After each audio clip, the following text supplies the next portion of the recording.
Hey everyone, Matthew Kent. Welcome to Theology on the Ground, and readdressing a topic today that I addressed several weeks ago, the topic of alcohol and should Christians consume alcohol. And going back over it because today in my quiet time I came across a passage that sort of tackles the issue again, and it's actually a really fun passage out of Proverbs. So I'll read it here for you, and yeah, I just really like the way the author puts things here. So here it goes. This is Proverbs 23, starting in verse 29. Who has woe? Who has sorrow? Who has strife? Who has complaining? Who has wounds without cause? Who has redness of eyes? Those who tarry long over wine. Those who go and try mixed wine. Do not look at wine when it is red, when it sparkles in the cup and goes down smoothly. In the end, it bites like an adder. Your eyes will see strange things, your heart will utter perverse things, and you will be like one who lies down in the midst of the sea, like the one who lies on top of a mast. They struck me, you will say, but I was not hurt. They beat me, but I did not feel it. When shall I wake? I must have another drink. Okay, so here's the deal. There are some Christian groups that would say, hey, no alcohol, sinful to have alcohol.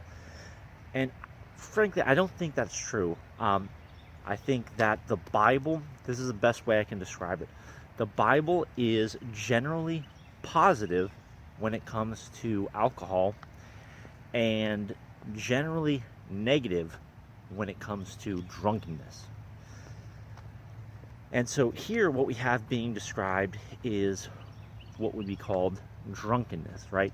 It's talking about those who tarry long over wine, and talking about those who are trying what it calls mixed wines. And so basically people who are going out after alcohol just to, sort of get the strong alcohol, just to get drunk, just to do these things. And then it also obviously talks about a lot of the effects. And at the end you even have the guy passed out basically.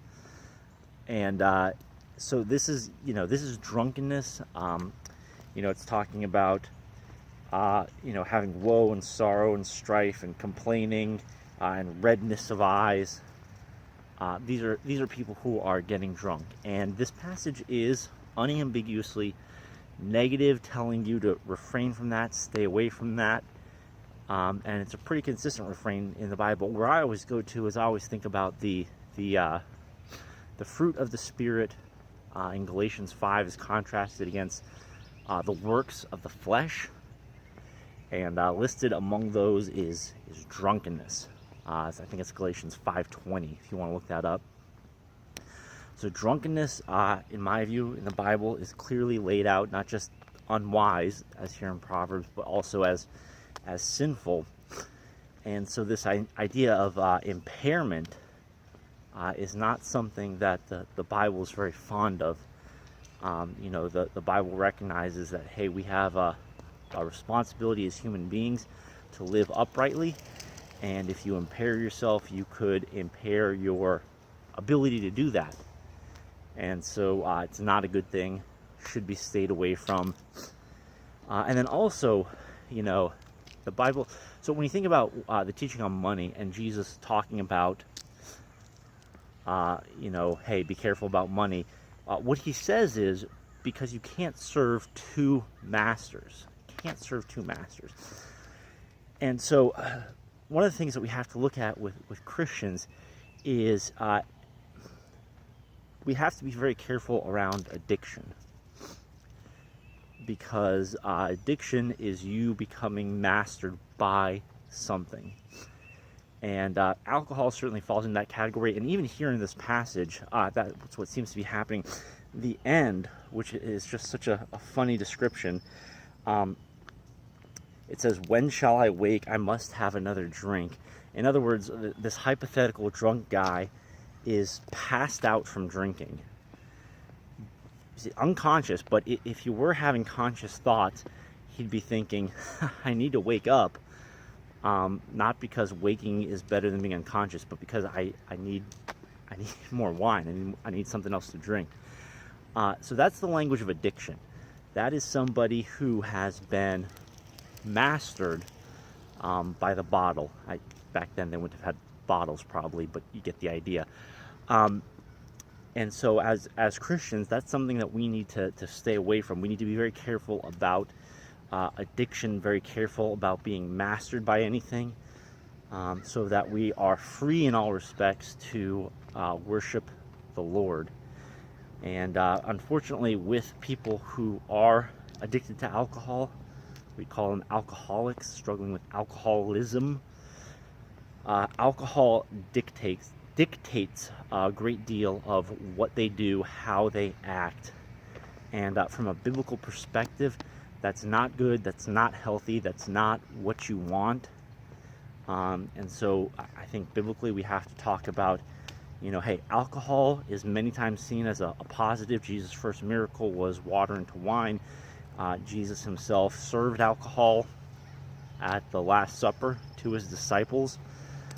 So wine is not an evil thing in and of itself, a bad thing, but the scripture consistently views drunkenness as a bad thing. And so I think we need to have that perspective as well. And Christians shouldn't be forcing their conscience on another Christian of, hey, I do it this way, so you have to do it this way. I think that if you do know that you are prone to struggle with alcohol, and you want to come up with a personal rule for yourself that you're not going to drink, or that you're going to impose a drink limit on yourselves, no more than 1 drink in an evening or 2 drinks in an evening or something like that, I think that's perfectly fine. I call that personal legalism, where in the practice of pursuing holiness, you have brutal honesty with yourself, recognize where your own weaknesses are, and you take drastic action, and even put limitations on your own freedom for the sake of acting in a way that's more pleasing to God, for growing in your sanctification. I think that is good and admirable, and just a great and a joyful and a wonderful thing. So if that's you, if you're a recovering or recovered alcoholic, and you know that that's your struggle and you need to stay away from it, by all means, impose those rules upon yourself. But if you're just somebody who says, hey, I don't want to drink alcohol, not for me, I don't regard it as being something that's acceptable, to some extent you need to realize that the Bible is perfectly okay with people drinking alcohol in general, and so you can't impose your conscience on somebody else. All right, those are my thoughts for today. Thank you so much for watching. A little bit on the long side for one of these short little daily quiet time videos, but I really hope it was useful to you in thinking through this issue that's somewhat of a controversial issue. So have a great day. See you guys tomorrow.